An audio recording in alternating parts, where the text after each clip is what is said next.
agradecer o gosto e a honra que me deram e convidaram para um congresso ligado ao Espírito Santo. A matéria da minha vida e da minha profissão é bastante longe desta. Aproveito também para cumprimentar a Sra. Presidente da Mesa, os colegas oradores e a assistência pela bondade que tiveram em querer ouvir-me para esta comunicação. Vai ser quando o desafio que o professor José Eduardo Franco lançou para falar sobre utopia e distopia do petróleo, fiquei um bocado sem poder responder à primeira, mas depois resolvi pensar e fiz um exercício que vos vou mostrar. O título já não é o mesmo, enfim, no fundo estará o mesmo título que está nos programas, mas vou orientar então a minha comunicação neste sentido. Utopia. Vou começar pela utopia. Utopia, no Congresso já ouvi tantos oradores brilhantes falar em diferentes aspectos, diferentes aproximações sobre o que é utopia. Para mim, utopia é uma ferramenta do pensamento que permite ao homem a abordagem de alternativas. Isto é uma reação perante uma situação indesejável que vai permitir que ele, com as suas possibilidades, possa projetar remédios para essa situação indesejável, tornando-a agradável e de bem-estar. Quando pensei nisto, disse, mas isto é o que eu fazia na minha vida profissional. Um engenheiro, quando faz um projeto, não é mau para o outro, ou para os outros, enfim, não entro nessa situação. E tem que implementar medidas que impeçam que seja contra a comunidade que vai usufruir desse projeto. Enfim, isto leva-me a um segundo ponto, a uma segunda reflexão, que é a seguinte. Então, todo homem é utópico. Isto é, o homem é racional, pensa, portanto é utópico. E é aqui que eu vou fazer a primeira projeção. Como estou no Congresso do Espírito Santo, recorri a uma obra sobre Joaquim de Fiore, que acabou de ser citado. Eu também tenho uns escritos de Natália Correia sobre a figura feminina do Espírito Santo, e os autores, um deles vai ser conhecido. Portanto, o que é que estes autores disseram? O homem, animal racional, é antes de mais um animal utópico. Para ele, viver, pensar e transgredir estão no mesmo. Onde há vida, há pulsões e excitações. Desde que os desejos se tornem conscientes, transformam-se em votos. Portanto, os autores, José Eduardo Franco e José Augusto Mourão. Perante isto, eu vou passar então, acabei esta introdução, este mergulho nestas matérias que para mim poderão ser mais longe, ficarem mais longe, e vou então apresentar a comunicação que fiz para o Congresso. Vou utilizar o PowerPoint, por formação profissional ou talvez não, e por isso vou explicar o que é que eu fiz. Coloquei do lado esquerdo um local para pensar sobre utopias, coloquei do lado direito um outro local para pensar sobre petróleo e energia. E aqui ao meio é o vetor tempo, desde a origem da Terra, depois terei outros slides, porque não dariam para tudo. Para em 1859, já vou explicar porquê. Quero chamar a atenção também que o petróleo está ligado à energia agora, desde fins do século XVII, princípios do século XVIII, Porquê? Porque a palavra energia, embora etimologicamente venha do grego, não é? Ergon, trabalho, o conceito atual que temos de energia, vou pagar a fatura de energia, não era antes do século XVIII, vá lá, não existia. Não era, existia a palavra, mas não aplicada nesse sentido. Na minha comunicação, vou fazer a evolução do conceito transcontextualizado para o passado da energia, o que é que as pessoas nessa altura pensavam e diziam de energia. Bem, portanto, depois desta ressalva, quem é que começou primeiro? O petróleo. Foi o petróleo. O petróleo existe desde que existe a Terra. Já vi aqui colegas brasileiros e lembrei-me, esta descoberta do petróleo no Brasil, na Bacia de Santos, offshore quer dizer que é no mar, ocorreu há 110 milhões de anos. Se olharem para o mapa e verem o desenho da costa brasileira, encaixa na costa ocidental africana, no Golfo da Guiné. Esta junção destas massas ocorria há 110 milhões de anos.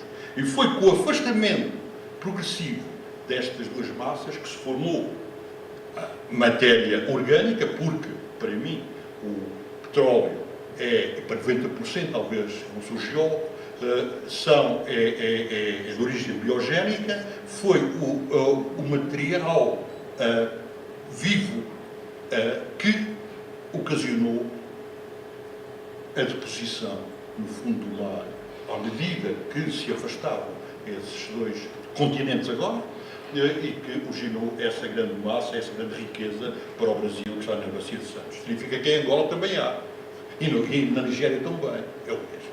Bem, portanto, passado isto, fontes. Quando é que há fontes que nos dizem, ou que nos referem a essência do petróleo? Antigo Testamento. O Antigo Testamento,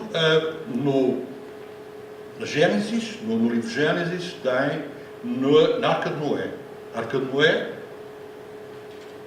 recebeu instruções para fazer a arca com betume. Betume é petróleo. Outra, também nos muros da Babilónia. Os muros da Babilónia falam também que o betume funciona como uma cortina, neste caso. É uma função do petróleo também. E, portanto, também existe. Outra, no Êxodo, na cestinha de Moisés. Também é vime com betume, como continente. E talvez, para mim, a engenheira mais importante, seja no livro de Daniel, e haverá outras, com certeza, no capítulo 3, que é a adoração das estátuas de ouro, e eu sei que o versículo 46, quando, lembram-se que é quando Nabucodonosor pede aos 3 judeus para adorar a estátua de ouro, e eles negam, ele manda que eles sejam colocados numa fornalha. A fornalha, diz este versículo, era alimentada com nafta, pez, estopa e lenha miúda. A nafta é petróleo. Só que, enquanto que o termo petróleo é da civilização greco-latina, portanto, quer dizer, quer em grego, quer em latim, óleo da pedra, ou óleo de pedra, a nafta é uma palavra de origem caldaica, que, transliterada por Diderot d'Alembert, no fim do século XVIII, era escrita por N-O-P-H. E esta nafta, na enciclopédia, está na entrada de petróleo. E o Diderot d'Alembert também vai ao livro de Daniel a citar essa referência. Curiosamente, estamos numa zona que foi industrial, infelizmente já não é, há uma fábrica de lanifícios em ruínas ali ao lado, Eu não sei, podemos perguntar, mas o tanque que recebia o fuel óleo para alimentar a fábrica chamava-se tanque de nafta. Não é tanque de petróleo. Na tradição da pequena e média indústria portuguesa, o fuel óleo que se comprava, isso agora já não existe, porque o fuel óleo até foi proibido devido à concentração de enxofre, que era muito grande. Foi substituído por gás natural, como sabe. Mas o fuel óleo, que é o resíduo da destilação do petróleo, chamava-se na tradição industrial portuguesa da indústria transformadora pequena, nafta. Portanto, continuamos.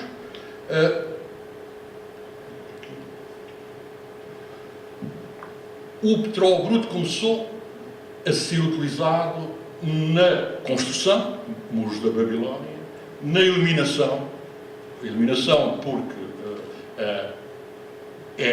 era uma necessidade que existia e os povos viram, por razões naturais, que havia incêndios naturais, porque o petróleo chegava à crosta terrestre. Havia incêndios naturais, como raios, talvez, e começaram a dizer, amanhã quero ter iluminação junto de mim, da minha comunidade, vou levar ao petróleo, e já tinha sido inventado o fogo, isso é mais para trás, não é? E, portanto, conseguia atear o fogo ao petróleo e era a de iluminação. Esta foi uma das grandes, ou talvez a maior utilização do petróleo e mais divulgada a nível da comunidade, da sociedade. Põe-se um problema se é destilado ou não, não sei, mas creio que no século X, com os alambiques de técnicas árabes existentes, que já havia uma pequena destilação, nada comparado com os tempos de hoje, nem com o fim do século XIX, mas já existia uma tenue destilação para obter um produto mais leve. Porque antes disso, não fazendo a destilação, o petróleo bruto é utilizado, já disse bruto, o petróleo é utilizado em bruto. Outro facto que não consegui dar solução a ele era uma combustão importantíssima na Antiguidade, que era o farol de Alexandria. Não vi até agora qual era o combustível utilizado no farol de Alexandria. Vi descrições da engenharia do farol, até porque recentemente, enfim, nas últimas décadas foram feitos com inspeções submarinas na zona em que ele existia na ilha de Faros e está perfeitamente ou quase levantada todas as técnicas e o layout é as plantas e os desenhos da construção. Mas há rampas que levam, feitas no farol, que levam cujo objetivo era levar o combustível para o andar superior, onde havia a chama. Mas combustível, não sei. Porque posso pensar e ver, naquela zona poderia haver árvores, mas as árvores chegavam para uma semana ou para um mês. Aquilo demorou. Enfim, se acender um farol todas as noites, são séculos. Precisam uma massa de combustível extraordinária. Também vi num texto americano que poderia ser as raízes dos papiros. Mas é preciso muito papiro para alimentar aquela chama que se via a 50 km. É claro que tinha um espelho refletor que ajudava na reflexão, só funcionava de noite, portanto, a fogueira só era ateada durante a noite, mas, enfim, portanto, leva-me a concluir que devia ser também já ou nada. Que isso conseguiam arranjá-lo, nem que fosse de outras zonas da Mesopotâmia, onde havia muito. Bem, enfim, portanto, era esta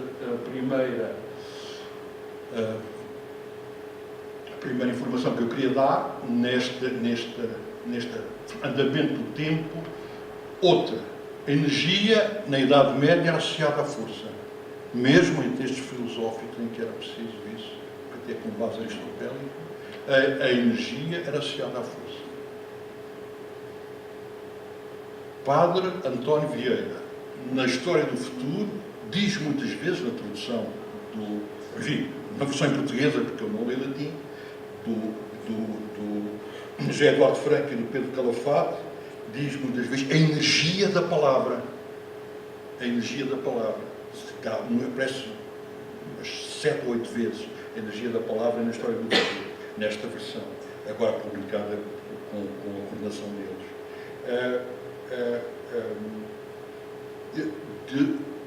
Na enciclopédia, na primeira edição do Diderot d'Alembert, também diz que a energia, não fala nada em energia, o conceito, a definição de energia não é nada com aquela que temos agora. A energia para estes enciclopedistas era a energia do orador, a energia ligada à energia da palavra, do Padre António. Portanto, vamos continuando no tempo, não é? Bem, agora passei para as utopias. Em 1516 aparece a utopia de Thomas More, já sabem. Para mim, na minha análise, porque eu vou agora fazer a análise das utopias do ponto de vista de aspas, que é para contextualizar energia, a ver se estes autores, estes escritores, estes utopistas se preocupavam com a energia na descrição das suas sociedades. Direi a seguir qual é a conclusão. Portanto, na utopia de Thomas More, encontrei a palavra em latim castites, que alguns autores traduzem, enfim, na língua portuguesa, para ervas e outros carvão. Acho que são capazes de ter duas razões, porque pelo texto e porque está uma função sintática do nominativo, a concordar também com arenas e com lápides, é no capítulo da religião, curiosamente, são atividades ligadas à extração.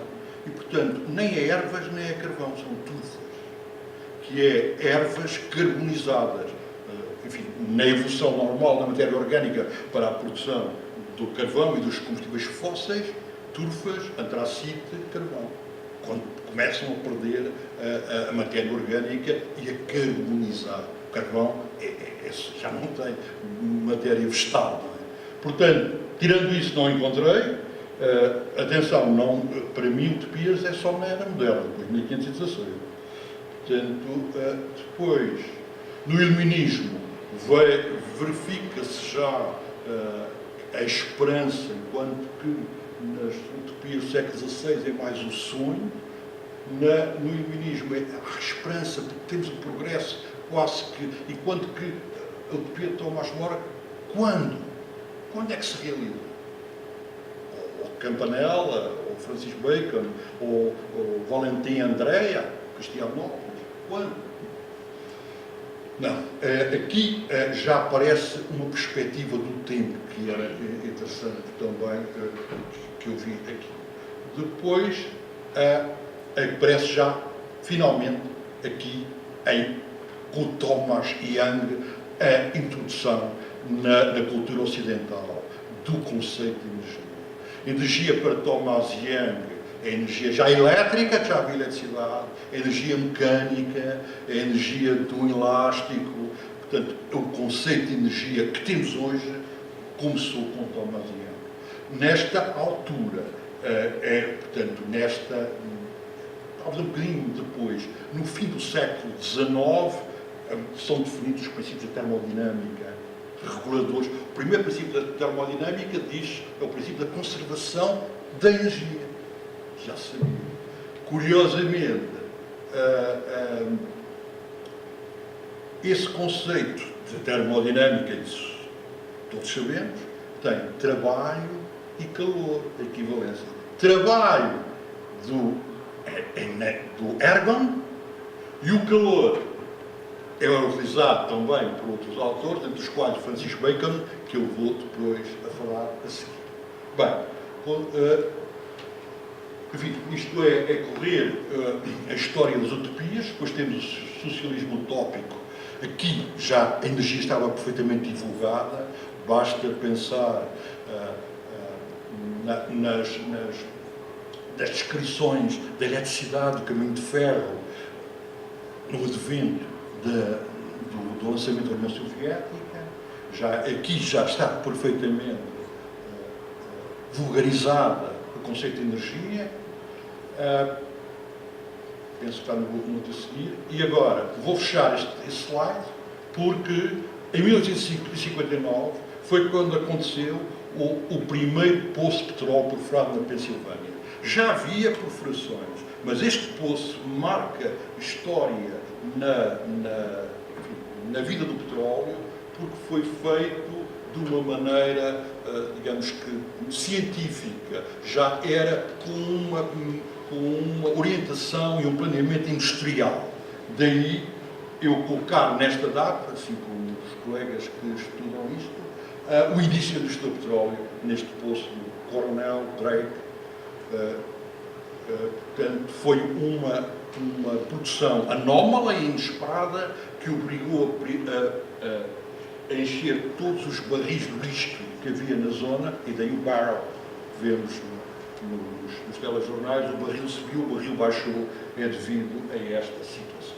Bem, vou passar agora para outro slide, que é para ter as conclusões que tirei daqui. Primeira conclusão, desde o homem até à Revolução Industrial, quais são os vetores energéticos utilizados pela humanidade?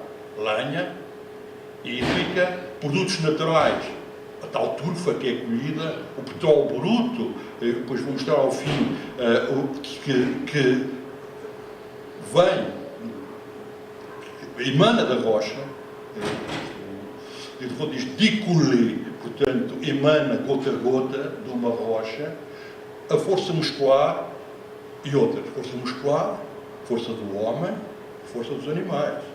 Força do homem, Pedro Calafato falou na Gulbenkian, escravatura.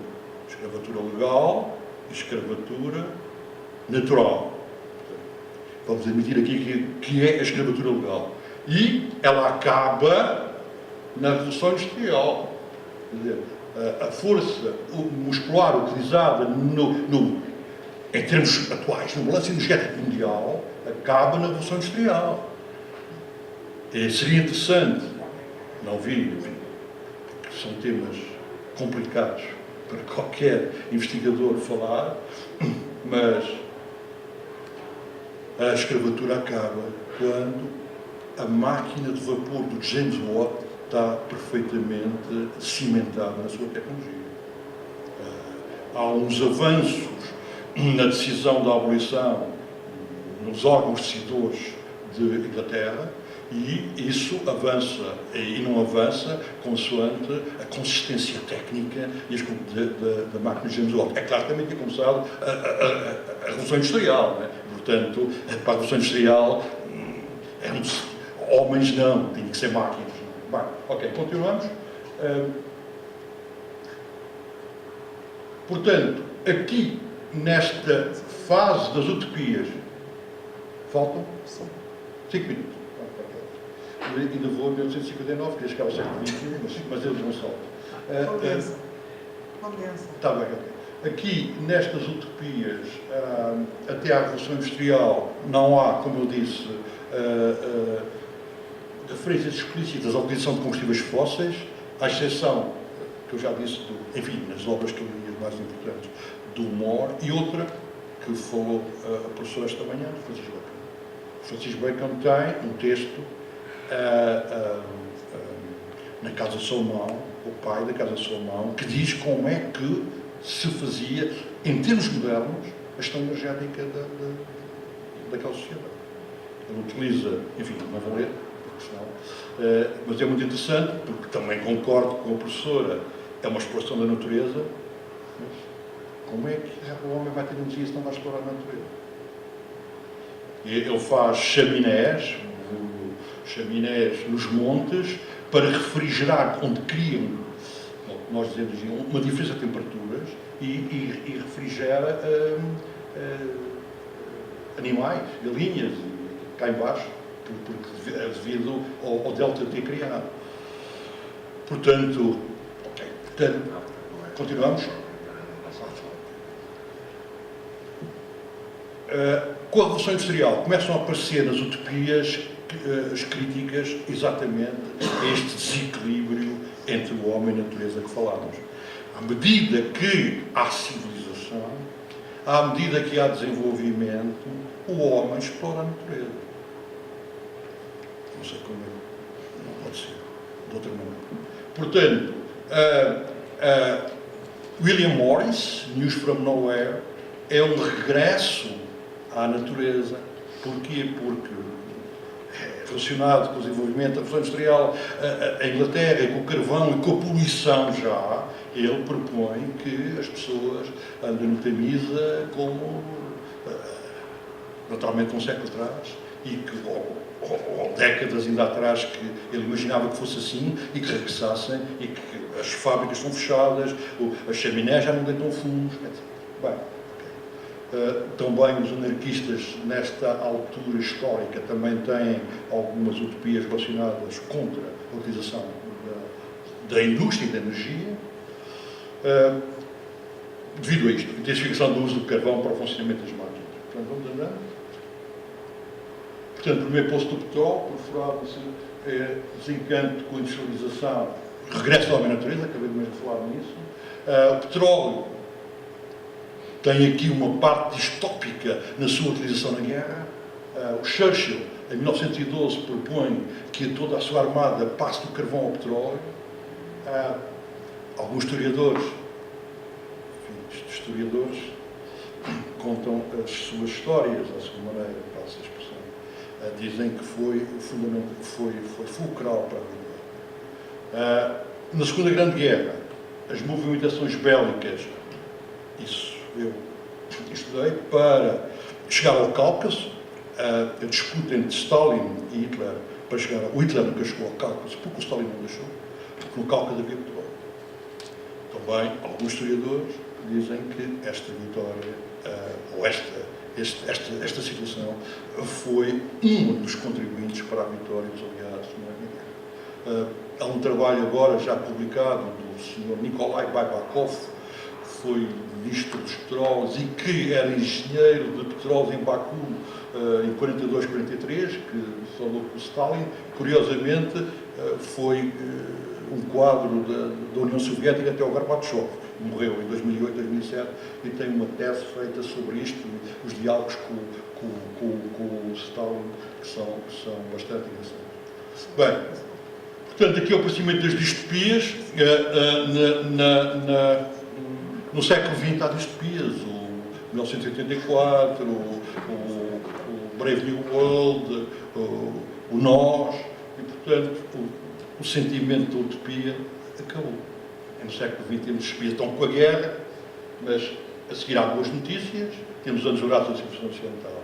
O boom, mesmo baby boom também existiu, o boom dos consumos e acabou. Bem, Aparecimento de preocupações ecológicas, agora já vou acabar. Depois isto origina o aparecimento de preocupações ecológicas e o aparecimento das ecotopias, que é muito importante. Quer dizer, eu não sei se serei agora, mas sou um soa santuitar, como veem por esta cor do cabelo, e em maio de 68 houve uma janela em relação a estas distopias e começaram a renascer outra vez o espírito utópico com a publicação das ecotopias. Bem, só vou apresentar uma iconografia ao fim. Portanto, ok, isto agora já estou no século XXI, a grande, para mim, na minha opinião, o grande acontecimento que chegou é o fracking, que é uma técnica nova de extração de petróleo que já quase que calou o PEC do Médio Oriente e pôs os Estados Unidos no primeiro lugar na produção de petróleo bruto e na produção de gás. Portanto, isto é a grande revolução. Petróleo, 2030 também, o petróleo continua a ser o principal vetor energético da humanidade em 2030. Porquê? Porque a humanidade vai crescer muito. As energias renováveis vão crescer muito, mas não chegam para ser capazes de digerir, digamos assim, o aumento populacional. Esse é ok. Bem, aqui queria dizer que só 3 mensagens. A primeira é... Cada uma num segundo. Claro. A primeira é uma preocupação. A primeira preocupação que é difícil de resolver é o aumento da população. O aumento da população é um dos problemas mais difíceis. E a energia, o senhor que era CEO da BP dizia, o mundo em 2010, o mundo preocupa-se se há petróleo debaixo da terra. Não, o problema não é debaixo da terra, o problema é cá em cima com as pessoas. É que em 1900 éramos 1,6 mil milhões. No ano 2000 somos 6,6. E já somos 7,3 hoje. E vamos para os 9 mil milhões. Luanda está-se a aproximar de São Paulo, nessa altura. Kinshasa vai ter 20 milhões de habitantes. Em 1900, a população da Europa era 3 vezes a da África. Em 2050, a população da África é 3 vezes a da Europa. Isto é o 6 billion da ONU. Vão lá que tem lá isto. Bem, aqui aparece um conceito. Segundo, agora é a segunda. Eram 3 aspectos que ia focar. Portanto, a segunda é a anti-utopia, que é anti-anti-utopia, que é um conceito que vem das ecotopias, que é estas medidas mitigadoras que vão fazer. É a esperança que tem no século XXI. Perante a poluição, o homem, temos que acreditamos nisso, vai resolver. Soluções, isto está a resolver. As chuvas ácidas, já não vimos falar mais de chuvas ácidas. Resolveu o problema das chuvas ácidas, sulfurando os combustíveis. Há de resolver o problema deste. Enfim, já há algumas pistas. Bem, agora para acabar mesmo uma iconografia, este tríptico. No século XVI, vejam, isto é petróleo, portanto é latim, portanto é uma gravura do século XVI, em que o petróleo é extraído, o tal gota a gota de barrocha. Portanto, com esta situação não podia haver utopia, porque é como o ar, o homem não precisa de sonhar para ter petróleo. Basta ir ao local onde ele exista com o recipiente e recebe. Agora passamos para uma fotografia preto e branco, para continuar também a evoluir no tempo. É um poço de petróleo nos princípios em Oklahoma, nos Estados Unidos, em que há esta mancha de petróleo a sair. Enfim, o cinema, The Giant, com o James Dean, do Joe Stevens, e também com a Liz Taylor, os protagonistas, o James Dean, besunta-se com o petróleo, que é um sinal de riqueza. Portanto, nessa altura não pensávamos na poluição. Pensou-se mais tarde. A tal anti-utopia, por causa da utopia. Havia a utopia do petróleo, que gera por antítese a anti-utopia. E esta é uma zona de perfuração no Mar da China, também não é por azar, isto é na Europa, isto é nos Estados Unidos, isto é na China, em que esta sonda é muito sofisticada e já tem, por exemplo, correções para aquele acidente que houve em Macondo, no Golfo do México. Chama BOP, Blowout Preventer. Pronto, acabou. Espero que tenham gostado. Muito obrigado.